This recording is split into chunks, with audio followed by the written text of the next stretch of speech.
আমি বলবো free free, আপনারা বলবেন প্যালেস্টাইন।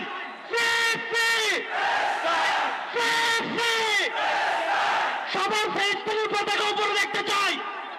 ফ্রি ফ্রি, সবাই free free free free free free free free, সংগ্রামের উপর একটু বলছি। রহমান রহিম, বিসমিল্লাহির রহমানির রহিম। আল্লাহর নামে শুরু করছি, যিনি পরাক্রমশীল পরাক্রমশালী, যিনি ন্যায় বিচার প্রতিষ্ঠাকারী, যিনি মজলুমের পাশে থাকেন আর জালিমের পরিণতি নির্ধারণ করেন। আজ আমরা বাংলাদেশের জনতা যারা জুলুমের ইতিহাস জানি, প্রতিবাদের চেতনা ধারণ করে সমবেত হয়েছি গাজার মৃত্যু ভয়হীন জনগণের পাশে দাঁড়াতে। আজকের এই সমাবেশ কেবল প্রতিবাদ নয়, এটি ইতিহাসের সামনে দেওয়া আমাদের জবাব, একটি অঙ্গীকার, একটি শপথ। এই পদযাত্রা গণজমায়েত থেকে আজ আমরা 4টি স্তরে আমাদের দাবি সহ উপস্থাপন করব। আমাদের প্রধান দাবিগুলো জাতিসংঘ আন্তর্জাতিক সম্প্রদায়ের প্রতি, যেহেতু জাতিসংঘ আন্তর্জাতিক সম্প্রদায় সকল জাতির অধিকার রক্ষার দখলদারিত্ব গণহত্যা রোধের সংকল্প প্রকাশ করে, এবং আমরা দেখেছি গাজায় প্রতিদিন যে রক্তপাত, যে ধ্বংস চলছে, তা কোনো একক সরকারের ব্যর্থতা নয়, বরং এটি একটি আন্তর্জাতিক ব্যর্থতার ফল।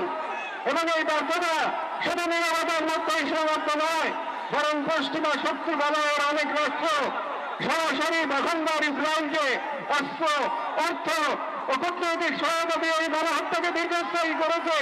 এবং এই বিশ্ব ব্যবস্থা দখলদার ইসরায়েলকে প্রশ্নবিদ্ধ না করে বরং রক্ষা করার প্রতিযোগিতায় নিয়েছে। সেহেতু আমরা জাতিসংঘ ও আন্তর্জাতিক সম্প্রদায়ের প্রতি জোরালো দাবি জানাচ্ছি, এক, জাহানবাদী ইসরায়েলের গণহত্যার বিচার আন্তর্জাতিক আদালতে নিশ্চিত করতে হবে। দুই, যুদ্ধবিরতি নয়, গণহত্যা বন্ধ কার্যকর ও সম্মিলিত পদক্ষেপ গ্রহণ করতে হবে। তিন, 1967 সালে পূর্ববর্তী ভূমি ফিরিয়ে দেওয়ার জন্য বাধ্যবাধকতা তৈরি করতে হবে।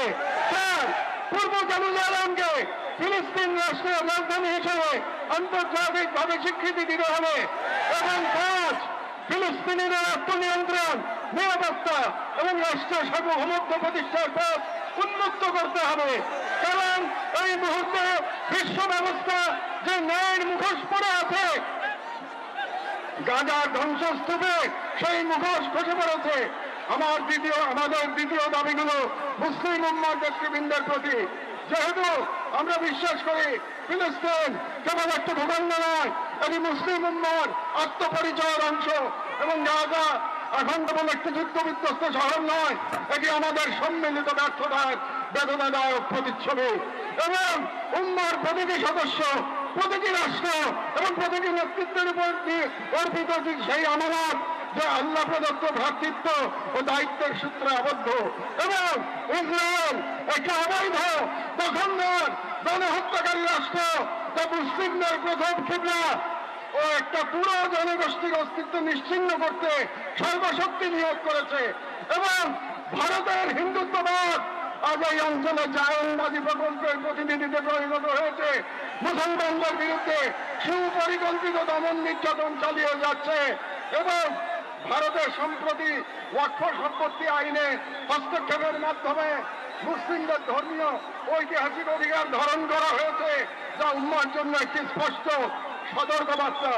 সেহেতু আমরা মুসলিম বিশ্বের সরকার ও রাজের মতো মুসলিম উম্মার প্রতিনিধিত্বকারী সন্ধ্যা নিকট দৃঢ়ভাবে আহ্বান জানাই, এক, ইসরায়েলের সাথে অর্থনৈতিক, সামরিক ও কূটনৈতিক সকল সম্পর্ক অবিলম্বে ছিন্ন করতে হবে। দুই, জাহানবাদী রাষ্ট্রের বিরুদ্ধে বাণিজ্যিক অবরোধ ও নিষেধাজ্ঞা আরোপ করতে হবে। তিন, গাজার মুসলিম জনগণের পাশে চিকিৎসা, খাদ্য, আবাসন ও প্রতিরক্ষা সহযোগিতা সহ সর্বাত্মক সহযোগিতা নিয়ে দাঁড়াতে হবে।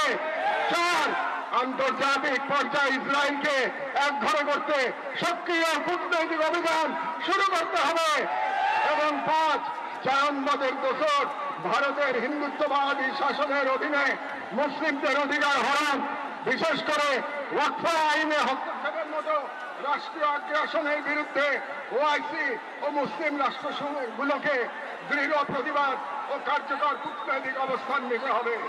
কারণ গাজার রক্ত প্রবাহে আমরা লজ্জিত হওয়ার আগেই গাজার পাশে দাঁড়ানোই উম্মার জন্য সম্মানের একমাত্র পথ। এবং যে নেতৃত্ব আজ নীরব, কাল ইতিহাসের কাঠগড়ায় দাঁড়াতে বাধ্য হবে। আমাদের তৃতীয় দাবিগুলি বাংলাদেশ সরকারের প্রতি